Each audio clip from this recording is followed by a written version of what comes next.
जय हिंद साथियों, मैं आशा करता हूँ आप बहुत अच्छे होंगे और बहुत अच्छे से आप तैयारी कर रहे होंगे। आज हम बात करेंगे वॉल्यूम वाले चैप्टर से, जो गोले का पॉइंट है। गोले पर मैंने एक भाग नंबर 1 बना दिया है। जिस विद्यार्थी ने भाग नंबर 1 नहीं देखा वो भाग नंबर 1 देख लें, उसके बाद भाग नंबर 2 देखें। मतलब आज का जो होगा ये भाग नंबर 2 होगा। इसमें कुछ प्रश्न हमारे रह गए थे और ये सभी प्रश्न पिछली परीक्षाओं में पूछे गए हैं। तो इसलिए मेरा आप सबसे अनुरोध है कि भाग नंबर 2 इसे पूरा देखें और पूरा देखने के बाद इसे नोट कर लें। और मैं आपको जो ये क्वेश्चन करा रहा हूँ, ये राकेश यादव, SD यादव हो या फिर RS अग्रवाल हो या SSC मैथ हो, इसके अलावा द प्लेटफॉर्म या रुकमणी हो, मेरे पास 13 से 14 मैथ हैं। जो भी लेखक हैं, जिस लेखकों ने जो मैथ बनाए हैं वही सारी बुक मेरे पास है। उन सब में से मैं क्वेश्चन छांटता हूँ, उसके बाद आपको कराता हूँ। तो बस मेरा आपसे यही अनुरोध है कि मेरी वीडियो प्रत्येक जो मेरी वीडियो है उसे आप पूरी देखें, उसके बाद नोट्स बनाएं। और अगर कहीं आपको कम समझ में आता है तो दोबारा रिपीट करके देखें। तो आज हम इसमें पहला प्रश्न को देखेंगे। पहले प्रश्न में कहा गया, शीशे की बनी 14 सेंटीमीटर त्रिज्या वाली गोल गेंद गलाकर फिर से 2 सेंटीमीटर त्रिज्या वाले गोलों में ढाली जाती है। छोटे गोलों की संख्या कितनी है? मतलब कि एक बड़ी गोल गेंद है, वो 14 सेंटीमीटर की है। हमने यहाँ पर माना कि हमारे पास एक बड़ी कोई गेंद है और छोटी गेंद में वो ढाली जाती है। ये कोई छोटी गेंद है, इस छोटी गेंद में बड़ी गेंद जो है ढाली जाती है। तो ये बताना है कि बड़ी गेंद से छोटी गेंद कितनी बनेगी। साथियों, हम इसमें देखेंगे कि हमारे पास एक बड़ी गेंद है। बड़ी गेंद की जो त्रिज्या है वो हमारे पास 14 सेंटीमीटर है। और अगर हम बात करें जो छोटी गेंद है उसकी त्रिज्या 2 सेंटीमीटर है। तो बड़ी गेंद से हमें छोटी गेंद बनानी है और देखते हैं वो कितनी गेंद बन जाएगी।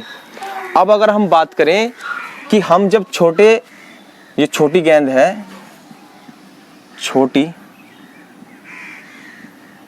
गेंदों की संख्या, तो यहाँ पर हम जो बड़ी गेंद है इसका आयतन लेंगे बटा जो छोटी गेंद है इसके आयतन से भाग कर देंगे। हमारे पास छोटी गेंदों की संख्या निकल कर आ जाएगी। तो 4/3 पाई, ये हो जाएगा हमारे पास 14 मल्टीप्लाई 14 बटा 4/3, 3 ऊपर पहुंच जाएगा, पाई गुणा 2 गुणा 2, 3 से 3 है हमारे पास कट जाएगा, 3 से 3, पाई से पाई, 2 से काटेंगे 7, 2 से इसे काटेंगे 7 बार, इसे 2 से काटेंगे 7 बार, 7 का घन होता है 343। इसका मतलब ये हुआ कि हमारे पास एक बड़ी गेंद में से छोटी गेंद अगर हम बनाएंगे तो कितनी गेंद बनेंगी? 343 गेंद बनेंगी।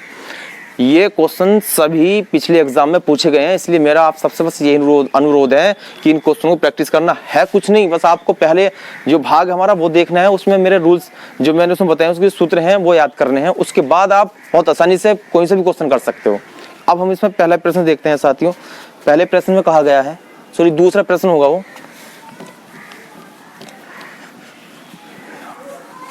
हमारा जो इसमें अगला प्रश्न होगा, अगले प्रश्न में कहा गया है,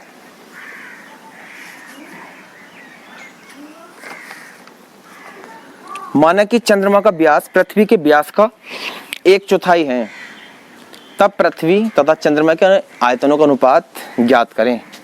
हमें पता है कि अगर हमारे पास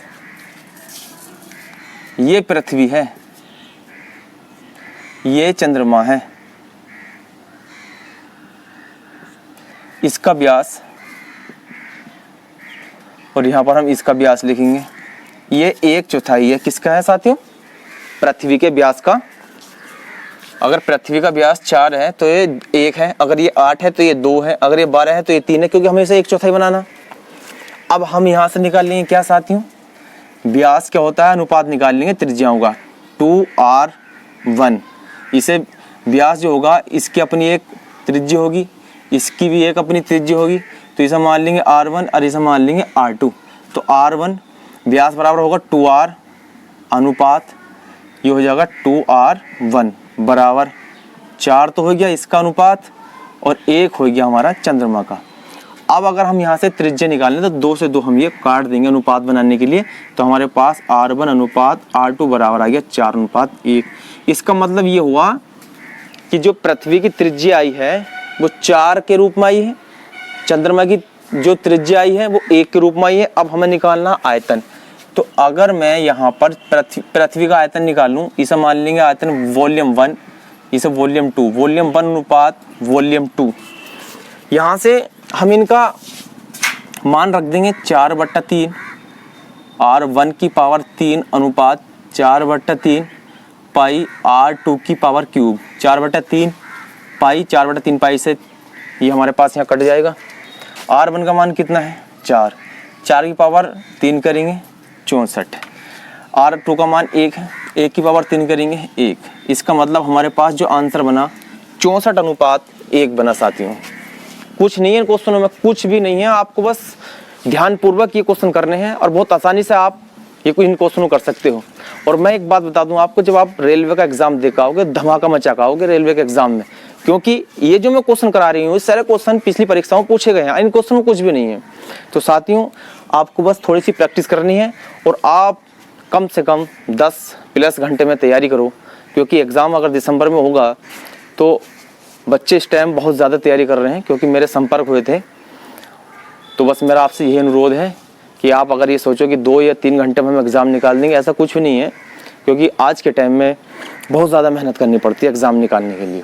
तो साथियों बस मेरा आपसे यही अनुरोध है कि पढ़ते रहो, अपना फालतू का टाइम वेस्ट मत करो। अब हम इसमें अगला प्रश्न देखते हैं साथियों। अगले प्रश्न में कहा गया है 10 एक जैसे छोटे 3 सेंटीमीटर त्रिज्या के गोलों को पिघलाकर एक बड़ा गोला बनाया जाता है। इस प्रक्रिया में 20% पदार्थ बेकार हो जाता है, तो बड़े गोले की त्रिज्या क्या होगी। मतलब कहने का ये है साथियों, मेरे पास एक जैसे 10 गोले हैं, 1 2 3 4 5 6 7 8 9 10। इन 10 गोले को इनकी त्रिज्या जो होगी वो समान होगी, क्योंकि साथियों इन 10 के 10 गोलों की त्रिज्या समान होगी और मुझे बनाना है एक इन सब का बड़ा गोला। हाँ, इन 10 छोटे गोलों से मुझे एक बड़ा गोला बनाना है, और आप जानते हो कि इन सभी का आयतन और इस एक गोले का आयतन बराबर होगा साथियों। मैं आपको बता दूं कि इन सभी गोलों का आयतन इस बड़े गोले के आयतन के समान होगा। तो इसका मतलब यहाँ पर अगर हम देखें, हमारे पास इसकी त्रिज्या दी है R बराबर 3 सेंटीमीटर, तो 4/3 पाई R की पावर 3 कितने गोले साथियों 10 बराबर 4/3 पाई R की पावर क्यूब 4/3 पाई 4/3 पाई। R का मान जो है मेरे पास सॉरी। तो साथियों इसमें ये कहा गया है कि ये जो 10 गोले हैं, इस 10 गोलों का जो है 20% पदार्थ बेकार हो जाता है, तब जाकर ये हमारा एक नया गोला बनता है। क्या बनता है साथियों नया गोला। मतलब यहाँ पर अगर हम देखें 10% गोले जो हैं, इस गोलों में से 20% हमें जो है बेकार करना है, तो कितना इस्तेमाल हो रहा है 80% ये गोला बना है। 20% अगर खराब हुआ तो ये 80% का एक गोला है, तो यहाँ पर हम 80% बटा 100 यहाँ लिखेंगे, क्योंकि 80% के ये वाला गोला बराबर होगा इस 80% आयतन बराबर इसका आयतन बराबर होगा। हमें पता है कि हमारे पास यहाँ 10 है, मल्टीप्लाई R की पावर 3 तो हो गया 27 गुणा 4/5। 20 से काटेंगे 20 चौक 20 पंजा 100 साथियों। 5 से डिवाइड करेंगे इसे 2 और 4 दूनी 8 और बराबर हमारे पास R की पावर 3। R की पावर 3 बराबर हमारे पास हो जाएगा 8 मल्टीप्लाई 27, 4 दूनी 8 और ये आ गया 27। तो अब हम यहाँ से R बराबर निकाल लेंगे कितना साथियों, 8 किसका घनमूल हो 2 का, 27 किसका घनमूल हो 3 का, तो R बराबर हमारे पास 6 सेंटीमीटर की त्रिज्या आ गई। इसका मान जो आएगा वो साथियों 6 सेंटीमीटर की त्रिज्या आएगी, जो एक हमारा बड़ा गोला बनेगा इन 10 गोलों से। और जो 20% पदार्थ बेकार हो गया तब जाकर हमारे पास इसकी 6 सेंटीमीटर त्रिज्या आई है। तो साथियों ये जो प्रश्न था ये एक ऐसा प्रश्न था जो आपको बिल्कुल भी अपना मस्तिष्क इस्तेमाल नहीं करना, बस आपको पेन उठाना है और आपको आंख मीच के जो है यहाँ पर 10 जो हमारे गोले हैं और 20% का खराब हुआ 80% पे गुणा करने के बाद इन दोनों का आयतन बराबर हो जाएंगे। तो इसमें हम अगला प्रश्न देखते हैं साथियों। अगला प्रश्न करने से पहले हमें जो है ये देखना होगा कि हमारे जो पिछले क्वेश्चन कराए गए हैं उनमें हमें जो है कौन कौन सा सूत्र इस्तेमाल हुआ है। मैंने आपको एक सूत्र लिखवा था कि खोखले गोले का आयतन, खोखले गोले का जो आयतन होता है साथियों वो क्या होता है 4/3 पाई ब्रैकेट R1 की पावर 3 माइनस R2 की पावर 3। ये इसका खोखले बेलन का सूत्र होता, सॉरी खोखले आयतन का, खोखले गोले का सूत्र होता है। खोखले गोले का जो सूत्र होगा साथियों वो क्या होगा 4/3 पाई R की पावर 3 माइनस R2 की पावर 3। अब हम इसमें अगला प्रश्न देखते हैं साथियों। 1 सेंटीमीटर और 6 सेंटीमीटर त्रिज्या के 2 ठोस धात्विक गोलों को पिघलाकर या पिघलाने पर 1 सेंटीमीटर मोटाई का खोखला गोला बनता है। खोखले गोले की बाहर की त्रिज्या ज्ञात करनी साथियों। हमारे पास एक दो हमारे पास गोले हैं, ये ठोस गोले हैं और हमें एक कैसा गोला बनाना है खोखला गोला साथियों। कैसा गोला खोखला। अगर हम दो गोलों से हम जो है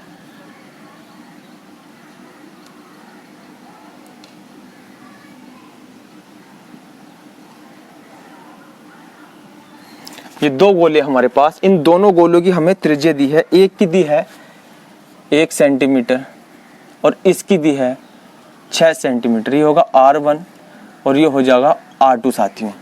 कहने का मतलब ये है कि इन दोनों गोलों का आयतन बराबर इस खोखले गोले के आयतन के बराबर हमें रखना पड़ेगा। क्यों? क्योंकि इन दोनों गोलों से ही हमारा एक खोखला गोला बना है और इसकी हमें बाहरी वाली त्रिज्या बतानी है। और इसकी जो मोटाई है ये जो मोटाई है वो 1 सेंटीमीटर साथियों। कितनी है? यहाँ से यहाँ तक की जो हमारे पास मोटाई है इस खोखले गोले की वो 1 सेंटीमीटर है।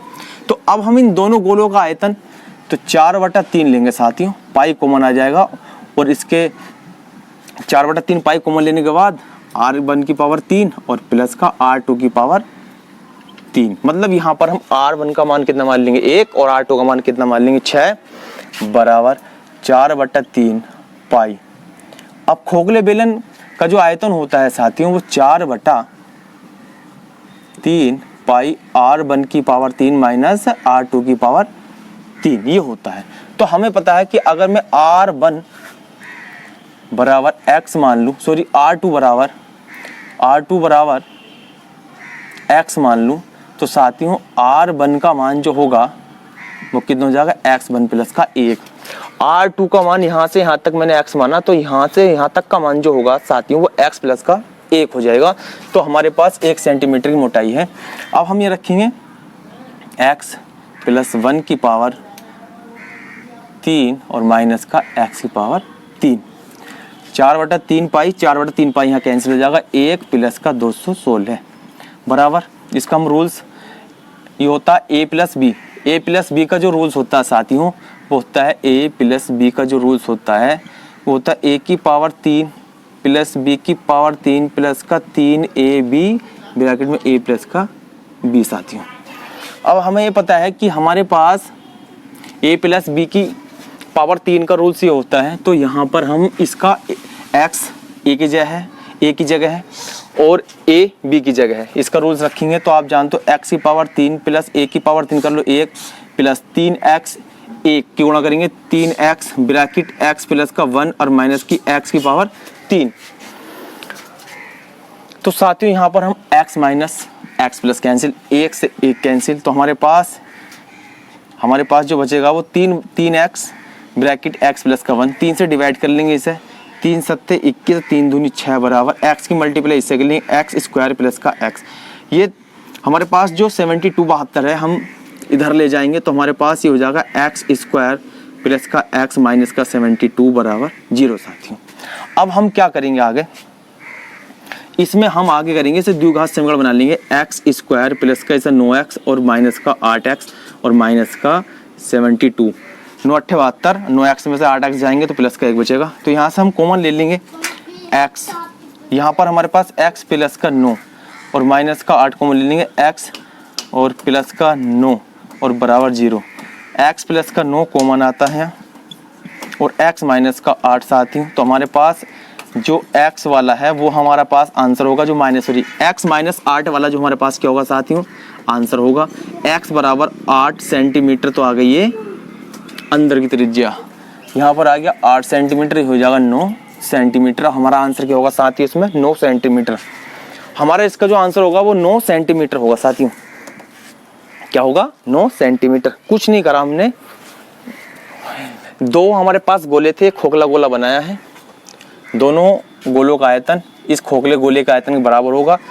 इसकी त्रिज्या हमने मान ली क्योंकि मैं R2 यह होगी R1, इनका मान x और x प्लस का 1 हो गया। बस हमने इनका मान रखा है, मान रखने के बाद हमने x की वैल्यू निकाल ली। x की वैल्यू हमारे पास आ गई 8 सेंटीमीटर। अब साथ ही हम अगला प्रश्न देखते हैं। आज जो ये हमारा टॉपिक है, ये गोले पर जो प्रश्न करा रही हूँ मैं आपको, ये लास्ट हमारा पॉइंट रहेगा गोले पर आधारित वाला। इसके बाद हम कराएंगे आपको बेलन वाला टॉपिक। बेलन वाला टॉपिक जो होगा वो पूरे 3D वाले चैप्टर में सबसे बड़ा टॉपिक होगा। तो इसमें हम अगला प्रश्न देखते हैं साथियों। अगले प्रश्न में देखो क्या कहा गया है।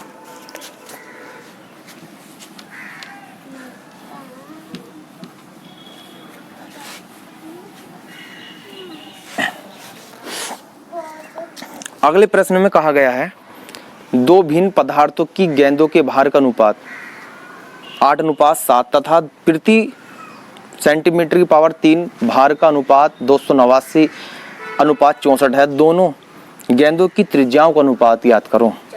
मतलब हमारे पास दो क्या है साथियों, ये गेंद है, ये हो जाएगी हमारे पास R1 और ये हो जाएगी हमारे पास R2। इनके भार का अनुपात दिया है साथियों। क्या दिया हमें, भार का अनुपात दिया है। हमें पता है कि भार का अनुपात दिया है तो हम इसकी त्रिज्या निकालनी है। हमसे पूछा त्रिज्याओं का अनुपात, तो 4/3 पाई और यहाँ पर r की पावर 3, तो यहाँ पर R1 की पावर 3 गुणा 4/3, 3 ऊपर पहुँच जाएगा साथियों, यहाँ पर आ जाएगा ये हो जाएगा पाई और ये हो जाएगा R2 की पावर 3। अब हमें पता है साथियों कि हमारे पास प्रति घन सेंटीमीटर का भार दिया है 289:64 और ये हो गया हमारा भार। और वो भार कितने का अनुपात के बराबर होगा, 8:17 के। हमें पता है कि 3-4 पाई से 3-4 हमारे यहाँ पाई कट जाएगा, तो हमारे पास जो आएगा वो R1 R2 की पावर पूरा हम इसे ब्रैकेट में 3 कर लेंगे और बराबर 8 गुणा 64, 8 के पास पहुंच जाएगा 17 गुणा 289। तो हमारे पास 8 64 और 8 में से 8 बाहर निकल जाएगा, तो R1 R2 बराबर 8/7। इसका अनुपात जो होगा 8:17 होगा साथियों। कितना होगा, 8:17 इसका आंसर होगा। इसे हम दोबारा समझ लेते हैं। हमारे पास पहले गोले का आयतन बटा दूसरे गोले का आयतन प्रति घन सेंटीमीटर का भार दिया था उसने 289/64, तो ये भार बन गया। भार किसके बराबर होगा, 8:17 के। तो हमने यहाँ से R1 R2 का मान निकाल लिया, 8:17 आएगा इसका। साथियों इसमें पहला प्रश्न है,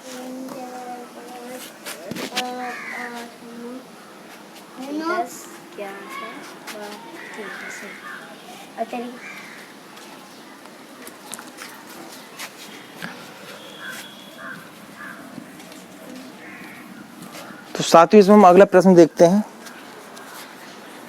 अगला जो प्रश्न है, 4 सेंटीमीटर व्यास वाले लेड के, एक कोई लेड है पीवी के गोले को स्वर्ण से कवर किया जाता है। साथियों इसमें हमारा एक लेड का गोला है, इसे जो है स्वर्ण से कवर किया जाता है इस तरीके से। ये स्वर्ण से जो है इसे कवर कर दिया और इसका व्यास अगर 4 सेंटीमीटर है तो इसकी रेडियस 2 सेंटीमीटर हो जाएगी साथियों। और कवर जो क्या किया गया है उसके अब हमें मोटाई कुछ देनी है। तो यदि स्वर्ण और लेड का आयतन बराबर हो, तो स्वर्ण की मोटाई लगभग कितनी होगी। और आपको ये भी दिया गया है कि √2 बराबर 1.259। 3√2 बराबर 1.259 ये दिया गया है, ये आपको अलग से देगा। अब अगर हम बात करें कि हमारे पास इस लेड की जो त्रिज्या है वो 2 सेंटीमीटर है और हमसे पूछा है कि जो उसकी स्वर्ण की मोटाई है लगभग कितनी है। मोटाई मतलब ये भाग, ये वाला भाग पूछा है, इसकी मोटाई कितनी है। हमें पता है कि अगर मैं R1 बराबर यहाँ 2 और प्लस का x मान लूँ क्योंकि इसकी मोटाई है, और R2 बराबर यहाँ पर मैं 2 मान लूँ। R2 का मान कितना 2 और x इसमें जुड़ जाएगा 2x हो जाएगा। अब यहाँ पर हमसे जो कहा है वो ये कहा है कि यदि स्वर्ण और लेड का आयतन, तो अगर हम लेड का आयतन निकाल लेंगे तो 4/3 पाई और R2 स्क्वायर, कितना साथियों R2 स्क्वायर सॉरी क्यूब हो जाएगा, R2 क्यूब हो जाएगा। अगर हम लेड का आयतन निकालेंगे, लेड जो है पूरा हिस्सा, अगर लेड का आयतन अगर मैं निकालूं तो R2 है ना, R2 का मान 2 है, तो ये हमारे पास 4/3 पाई R2 की क्यूब हो जाएगा बराबर स्वर्ण। तो यहाँ पर अगर हमने देखा कि अगर मैं यहाँ पर स्वर्ण लूँ तो इसका होगा 4/3 पाई, खोखला बेलन बन गया अभी हमारे पास। तो R1 मतलब x प्लस का 2 या 2 प्लस x का क्यूब और माइनस का, ये ऐसा कर लो साथियों, पहले इनका मान ही रख लो आप, R1 की पावर क्यूब माइनस R2 की पावर क्यूब। ठीक है साथियों। अब हमने यहाँ से देखा कि 4/3 पाई से 4/3 पाई करता है, हमारे पास बचा R2 की पावर 3 बराबर R1 की पावर 3 माइनस का R2 की पावर 3। 2 इधर आ जाएगा प्लस हो जाएगा, तो हमारे पास R1 की पावर 3 बराबर 2R2 की पावर 3। अब हमने यहाँ से देखा कि अगर मैं यहाँ पर R2 का मान, किसका साथियों, R2 का मान हमारे पास 2 सेंटीमीटर है। कितना है 2 सेंटीमीटर। अगर मैं यहाँ पर रखूँ तो मेरे पास बराबर 2 गुणा 2 की पावर 3। अब हम R का मान निकालते हैं तो 2 की पावर 3 में से हमारा 1 2 बाहर निकल जाएगा, 3√2 बचेगा। इसका मान ऊपर लिखवाया गया है 1.259। अगर मैं इसकी गुणा करूँ, 2 9 18, हंसी लगा 1, 2 पंजा 10 और 1 11, 2 दूनी 4 और 1 5, 2 1 2, इसका मतलब 2.518 सेंटीमीटर ये इसकी त्रिज्या आ गई। और ये त्रिज्या कौन सी साथियों, R1। हमारे पास जो आई है R1 की त्रिज्या जो आई है वो हमारे पास ये आ गई है, कितनी साथियों, R1 की मान 2.518। अब हमें निकालनी इसकी मोटाई, तो ये तो बाहरी त्रिज्या है और अंदरी त्रिज्या है 2, तो हमें निकालनी है इसकी मोटाई। R1 माइनस R2 बराबर 2.518 माइनस का 2 बराबर 0.518 सेंटीमीटर। ये क्या साथियों इसकी मोटाई, क्या साथियों इसकी, ये है मोटाई। और ये हमसे यही पूछा है, हमसे साथियों यही तो पूछा है। तो साथियों हमसे यही पूछा था